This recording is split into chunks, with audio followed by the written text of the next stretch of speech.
जब अपने अल्लाह के पास जाऊंगा मैं उससे एक चीज सुनना चाहता हूं कि मेरा अल्लाह मुझे ये कहे कि शाबाश इमरान कि तुमने हमारे नबी सल्लल्लाहु अलैहि वसल्लम की उम्मत को ला इलाहा इल्लल्लाह का मतलब सुना दिया। बिस्मिल्लाहिर्रहमानिर्रहीम। अस्सलाम वालेकुम नाज़रीन, एनबी न्यूज़ की तरफ से मैं आपका मेज़बान नवाज़ भुट्टो अपने कैमरामैन फुरकान नवाज साथ आपकी खिदमत में हाजिर हैं। नाज़रीन, हरनाई में जो सूरत हाल पैदा हुई है या जिस तरह के जो वाक़यात रूनवा हुए हैं वो इंतहाई तशवीशनाक हैं। आज हम हरनाई की सूरत हाल पर भी जो है बात करेंगे, लेकिन इसके अलावा हम बात करेंगे कि इमरान खान ने रात जलसे में सिंध का रुख करने का ऐलान किया और जिस लबो लहजे में किया, यानी उनका जो लबो लहजा था वो किस तरह था, किस तरह का था, वो भी हम आपको दिखाएंगे और हम आपको ये भी बताएंगे कि सिंध का जो सियासी पस मंज़र है या जो सियासी सूरत हाल है उसमें इमरान खान जैसे शख्स की या इमरान खान जैसे सियासतदान की जो है वो किस तरह ज़रूरत है या नहीं है, या सिंध में उनके साथ क्या हो सकता है। इसके अलावा नाजरीन हम बात करेंगे कि इमरान खान की तरफ से जो 9 नशस्तों पर यानी कौमी असम्बली की 9 नशस्तों पर ज़मीनी इंतखाबात लड़ने का ऐलान किया गया है, उसके जो पस पर्दा जो अवामिल हैं वो क्या हैं और वो एक साथ 9 नशस्तों पर इलेक्शन क्यों लड़ना चाह रहा है जबकि वो ऑलरेडी रुकन कौमी असम्बली है। क्या आइन और कानून में ऐसा कोई रास्ता मौजूद है कि जो ऑलरेडी रुकन असम्बली हो वो उसी असम्बली की नशस्त पे या एक ही जगह कई नशस्तों पे इंतखाब लड़ सके। तो नाज़रीन, अगर आपको हमारा प्रोग्राम पसंद आए तो मेहरबानी करके इसको सब्सक्राइब करना, लाइक करना और शेयर करना मत भूलिएगा, ताकि और बेल आइकन ज़रूर दबा दीजिएगा ताकि हमारे प्रोग्राम के अपडेट्स आप तक पहुंचती रहें। नाज़रीन, रात से हरनाई की सूरत हाल इंतहाई कशीदा है और वहाँ इंतहाई कशीदगी पाई जाती है। हरनाई में जहाँ गुज़िश्ता शब पाक फौज की या जो कानून नाफिज करने वाले इदारे हैं उनकी एक चेक पोस्ट पर दहशतगर्दों ने हमला किया, जिसके नतीजे में हमारे 2 जवान शहीद हो गए और एक मेजर ज़ख्मी हुआ। हमें इस वाक़ये पर, इस रूनवा होने वाले सानिये पर भी हमें बहुत अफसोस है, क्योंकि जिस तरह एक आम सिविलियन की ज़िंदगी बहुत कीमती होती है, इसी तरह हमारे एक जवान की ज़िंदगी हमसे कई गुना ज़्यादा कीमती होती है, क्योंकि जो वतन अज़ीज़ की जो हिफाजत पे मामूर होते हैं और अपने वतन की हिफाजत करते हुए जाम शहादत नोश फरमाएं, बेशक वो हमारे लिए बहुत काबिल एहतराम होते हैं और हम इस मरहले पे उनको खिराज अकीदत पेश करते हैं और अल्लाह रब्बुल इज़्ज़त से दुआ करते हैं कि अल्लाह ताला उनके दर्जात बुलंद फरमाए। लेकिन इसके साथ हरनाई में आज एक और वाक़या भी पेश आया, जहां जो है वो कुछ पश्तून सिविलियंस जो थे वो अपना मुजाहरा कर रहे थे या किसी बात पे प्रोटेस्ट कर रहे थे। एएनपी के ज़राए ने जिस बात की तस्दीक की है, उनका कहना है कि इसमें उन एफसी की तरफ से की जाने वाली फायरिंग के नतीजे में उनका एक अहम रहनुमा जाँ बहक हुआ है और कुछ कारकुनान जख्मी हुए हैं, जिनमें से कुछ की हालत तशवीशनाक बताई जाती है।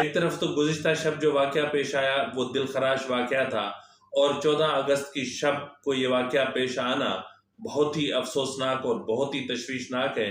और उसके साथ ही जो है वो दिन में या दिन को या 14 अगस्त के दिन इस तरह की सूरत हाल का पैदा होना कि फ्रंटियर कांस्टेबलरी की तरफ से जो है वो बिला इश्तियाल जो फायरिंग की जाए निहत्ते लोगों पे, जिनके हाथों में ना तो कोई पत्थर हो, ना तो कोई डंडा हो या कोई लाठी हो, और उन पर स्ट्रेट फायरिंग करके उनको ज़ख्मी करना या उनको मारना, ये इंतहाई अफसोसनाक बात है। इस वक्त बज़ाहिर ऐसा लग रहा है कि ये महज एक वाक़या है या एक महज एक इंसिडेंट है, लेकिन इस मामले के आगे चल के जो है वो असरात बहुत ज़्यादा भयानक निकलते हैं। क्योंकि एक चीज़ आप हमेशा जहन में रखें कि जब भी कोई एक बेगुनाह शख्स जाँ बहक होता है या किसी भी ख़ानदान के किसी भी एक फ़र्द को जबरी तौर पर गुमशुदा कर दिया जाता है या फिर उसकी जो है वो डेड बॉडी मस्कशुदा जो है वो लाश उसको फेंक दिया जाता है, तो उसके असरात न सिर्फ उस ख़ानदान पर बल्कि उस ख़ानदान की नस्लों तक चलते हैं और ये नफ़रत को जन्म देते हैं। नफ़रत पैदा होती है रियासत के ख़िलाफ़, नफ़रत पैदा होती है रियासती इदारों के ख़िलाफ़, रियासती इदारों के फ़ैसलों के ख़िलाफ़, और फिर जो रियासती इदारे हैं उनसे जबर को मंसूब कर दिया जाता है और फिर जबरी इल्हाक के मामलात सामने आते हैं। तो बेहतर यही होता है, मैं हमेशा से कहता आया हूँ कि हमारे रियासती इदारों की जो ज़िम्मेदारी है वो ये है कि ऐसे सूरत हाल को या ऐसे वाक़यात को रूनुमा होने से रोकें जिसकी वजह से हमारी रियासत पर या हमारी रियासत की सलामती पर या हमारे रियासती इदारों की जो है वो इज़्ज़त और वक़ार पर कोई आँच आए।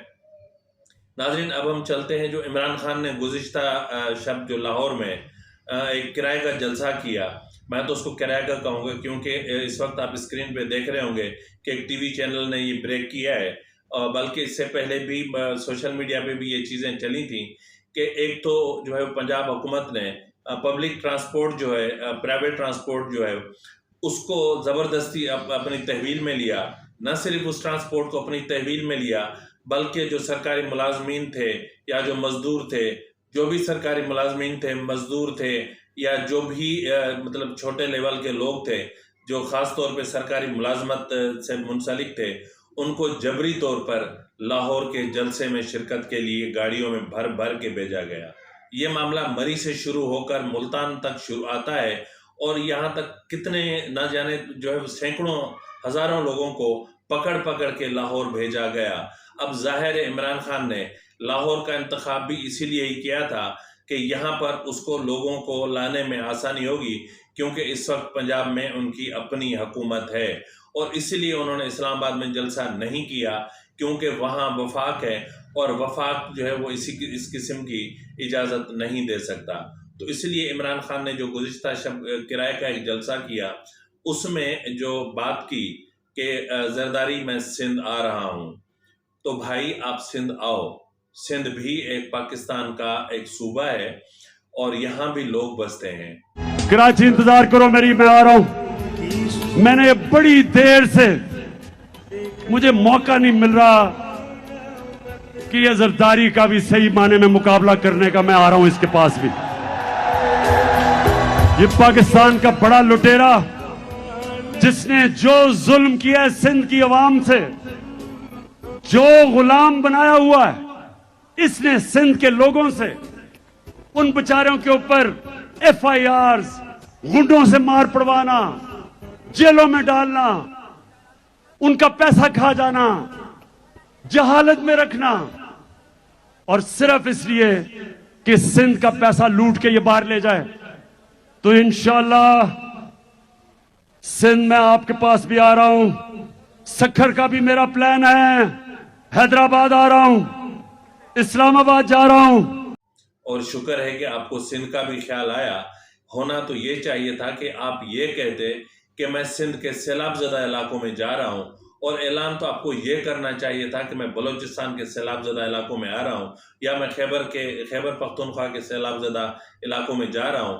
और खैबर पख्तूनख्वा जाने का तो आपके लिए बहुत आसान है कि वहाँ आपके लिए एक रिक्शा की तरह जो सरकारी हेलीकॉप्टर है आपका मुंतज़िर होता है और आप बग़ैर किराए के बैठ जाते हैं और फिर आप पूरा जहाँ चाहें अपने मूवमेंट कर सकते हैं। तो बहरहाल आपने सिंध आने का ऐलान किया, आपकी मर्जी है, आप आ जाएं सिंध, लेकिन आपके लबो लहजे से ऐसा लग रहा है जैसे आप सिंध को फतह करने आ रहे हैं।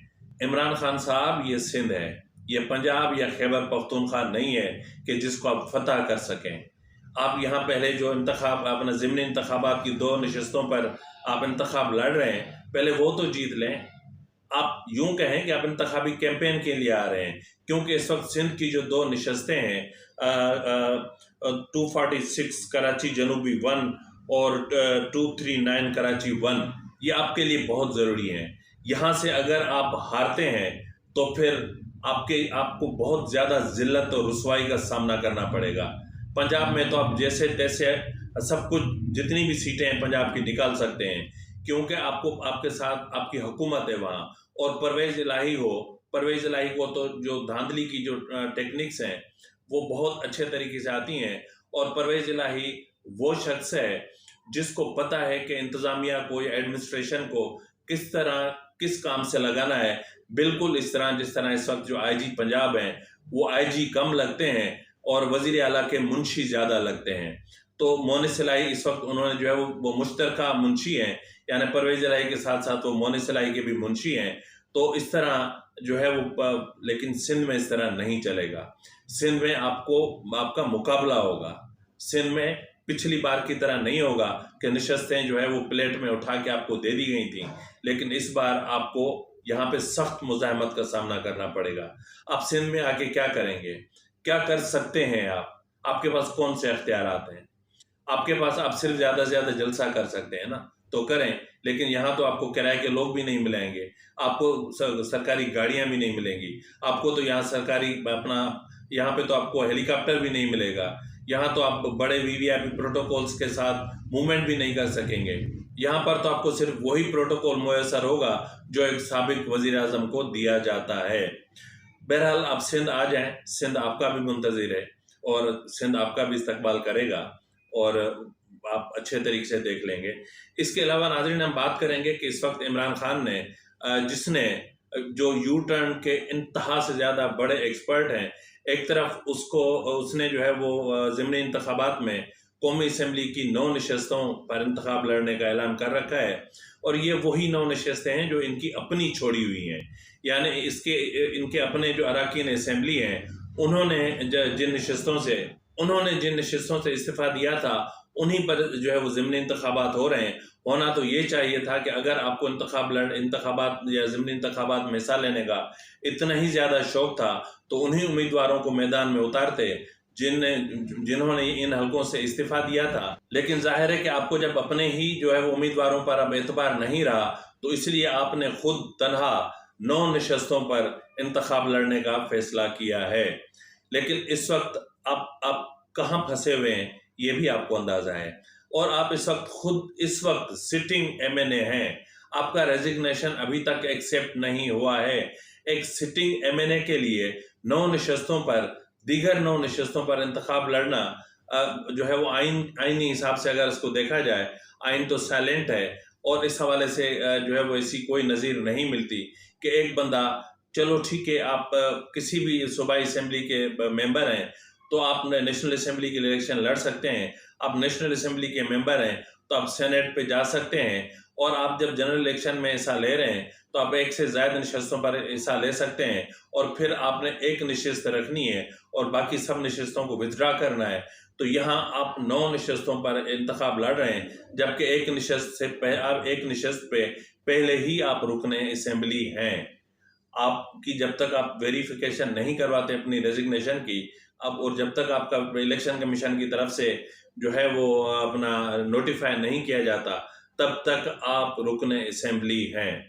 और इसके अलावा आपको पता ये इंतखाबात होने जा रहे हैं 25 सितंबर को पोलिंग होगी। पोलिंग डे जो है वो 25 सितंबर है, लेकिन शायद आपको पता नहीं है कि 3 सितंबर वो दिन है जब तोशाखाना केस जो है वो इलेक्शन कमीशन के सामने आना है और जब तोशाखाना केस सामने आएगा तो आपको पता है कि तोशाखाना केस कितना सीरियस है और कितना मजबूत केस है आपके खिलाफ। अगर तोशाखाना में आपके खिलाफ केस आ जाता है तो फिर आप 9 नशस्तों का क्या करेंगे। और इस पे एक बड़ी चीज़ जो है वो बहुत बड़ी खबर है, वो मैं आपको इसके बाद देता हूँ, पहले थोड़ी सी तफसीलात बता दूँ।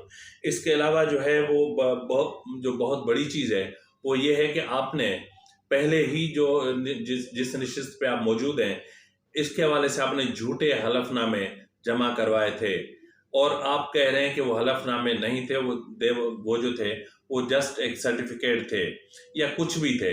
बहरहाल उन पे आपके दस्तखत मौजूद हैं और आपने उनको वेरीफाई किया है और आपकी तस्दीक के बाद वो इलेक्शन कमीशन में के गोशवारों के साथ जमा करवाए गए।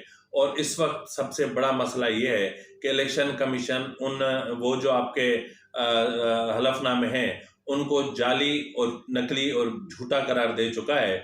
तो जहां ये मामला हो चुके हैं, वहां आगे क्या होने जा रहा है। आपको हम ये भी बताते चलें कि जब कागजात की जांच पड़ताल होगी तो उसमें किस किस्म के एतराज़ात आपके कागजात नामजदगी पर आ सकते हैं। नंबर 1, आप रुकन असेंबली हैं। नंबर 2, इलेक्शन कमीशन में आपके हलफनामे पहले ही झूठे और जाली और नकली जो है वो साबित हो चुके हैं। Number 3, Toshakhana case. नंबर 4, आपकी जो अपना 62 और 63A के तहत आपके खिलाफ जो कार्रवाई का इलेक्शन कमीशन में रेफरेंस है वो। और नंबर 4, आपने खुद इन ज़िमनी इंतखाबात के शेड्यूल को रोकने के लिए या पोलिंग को रोकने के लिए इस्लामाबाद हाई कोर्ट में पिटीशन दायर कर रखी है। अगर ये सारे मामला होते हैं तो फिर क्या होगा मैं आपको बताता हूं।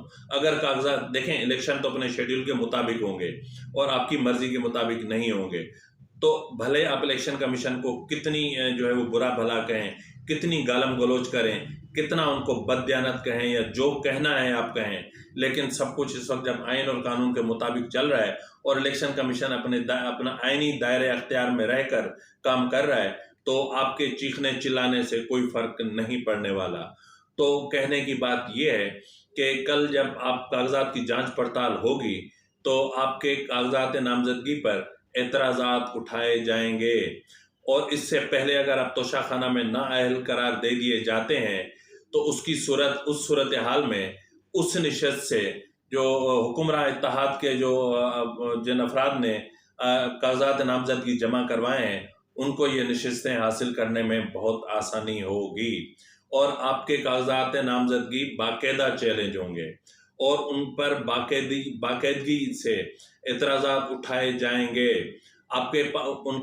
इसके साथ जो फॉरेन फंडिंग केस है उसमें जो अब ये तो इलेक्शन कमीशन का खुद का फैसला है, यानी जिस इलेक्शन कमीशन के तहत आप इलेक्शन लड़ने जा रहे हैं उसी इलेक्शन कमीशन ने आपकी पार्टी के खिलाफ, आपके खिलाफ जो है वह फॉरेन फंडिंग यानी ममनुआ फंडिंग या गैर कानूनी फंडिंग का फैसला इलेक्शन कमीशन दे चुका है।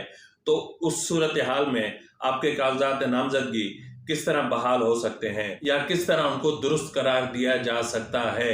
तो इसी सूरत हाल में ये 9 की 9 नशस्तें हुक्मरान इत्तेहाद के पलड़े में जाएंगी और यहाँ भी इमरान खान को मुंह की खानी पड़ेगी, क्योंकि इमरान खान जो भी फैसला करता है वो जज्बात में आके गलत फैसला करता है। मसला ये है कि अगर 9 नशस्तों पे आप इंतखाबात लड़ भी लेते हैं, चलो मान लेते हैं आपने जीत भी लिया, तो भी आपको एक नशस्त रखनी पड़ेगी और एक नशस्त आपने पहले से ही रखी हुई है। तो इसका मतलब ये है कि फिर आपको ये 9 की 9 नशस्तें खाली करनी पड़ेंगी और इन ज़िमनी इंतखाबात पर जो 1 अरब रुपए के अखराजात आएंगे उसके बाद आपको ये सारी सीटें फिर छोड़नी पड़ेंगी और इलेक्शन कमीशन को फिर ज़िमनी इंतखाबात करने पड़ेंगे। ये कहाँ का तमाशा है? ये क्या तमाशा है? कोई आपको मैच्योर पॉलिटिशियन कह सकता है? इस तरह नहीं होता। सियासत के अपने कायदे और कानून होते हैं। मैं मुसलसल ये कहता आ रहा हूँ, आप जो कुछ कर रहे हैं इसको मैच्योर पॉलिटिक्स नहीं कहते हैं। मैच्योर पॉलिटिक्स ये होती है कि मुज़ाकरात के दरवाजे बंद नहीं किए जाते। जिस तरह गुज़िश्ता शब वज़ीर आज़म ने आपको मिसाक मईशत के हिसाब से सबको दावत दी है, तो आपको खुले दिल के साथ वो दावत कबूल करनी चाहिए और आपको जाके एक मुज़ाकरात की टेबल पे बैठना चाहिए। आपको इस मुल्क की और इस मुल्क की मईशत की बेहतरी के लिए एक काम करना चाहिए। आपको इस मुल्क के सिस्टम के साथ चलना चाहिए। लेकिन आप हमेशा कहते हैं कि जब आप हुकूमत में हैं तो सिस्टम सारा सही है, जब आप हुकूमत में नहीं हैं तो सब गलत है। आप हुकूमत में हैं तो जनरल कमर जावेद बाजवा ठीक हैं, अगर आप हुकूमत में नहीं हैं तो हमारे जो सिपह सालार हैं, यानी हम जो चीफ ऑफ आर्मी स्टाफ हैं, वो मीर सादिक, मीर जाफर और जानवर हैं। आप क्या साबित करना चाहते हैं? इमरान खान साहब थोड़ा सा मैच्योर हो जाइए और मैच्योर पॉलिटिक्स कीजिए। आप मुज़ाकरात की टेबल पे आएँ। आप मिसाक मईशत के इस मौके को ज़ाया मत होने दें। आपके पास अगर इस मुल्क की मईशत की बेहतरी के लिए कोई भी अपना सिफारिशात हैं, कोई भी तजावीज़ हैं, तो आप सामने ले आएँ। इससे मुल्क का भला होगा, इससे मुल्क की बेहतरी होगी, इससे मुल्क की मईशत मुस्तहकम होगी, इससे गरीब आवाम को रोज़गार मिलेगा, इससे गरीब आवाम की जो है वो बेहतरी होगी, इससे महंगाई में कमी आ सकती है, इससे जो हमारी जो करेंसी है वो मुस्तहकम हो सकती है, इससे हमारी सियासत की जो सिमत है वो दुरुस्त हो सकती है। लेकिन आप तो अना के घोड़े पर सवार हैं ना, आपको क्या पता कि मैच्योर पॉलिटिक्स क्या होती है और मुज़ाकरात की टेबल पे बैठना क्या होता है। जब 1973 का आइन बन रहा था उस वक्त क्या जितने भी जो जमातें थीं जिन्होंने बाद में अपना 9 सितारे की तहरीक चलाई इसके जुल्फ़िकार अली भुट्टो साहब के खिलाफ, तो क्या इससे पहले वो आइन की तैयारी के हिसाब मामले पर सब उनके साथ नहीं बैठे थे? क्या सब ने मिल के 1973 का जो आइन है वो नहीं बनाया था? तो आइन से लेकर मईशत की बेहतरी तक ये सब कुछ तभी मुमकिन है जब आप मुज़ाकरात की टेबल पर आते हैं।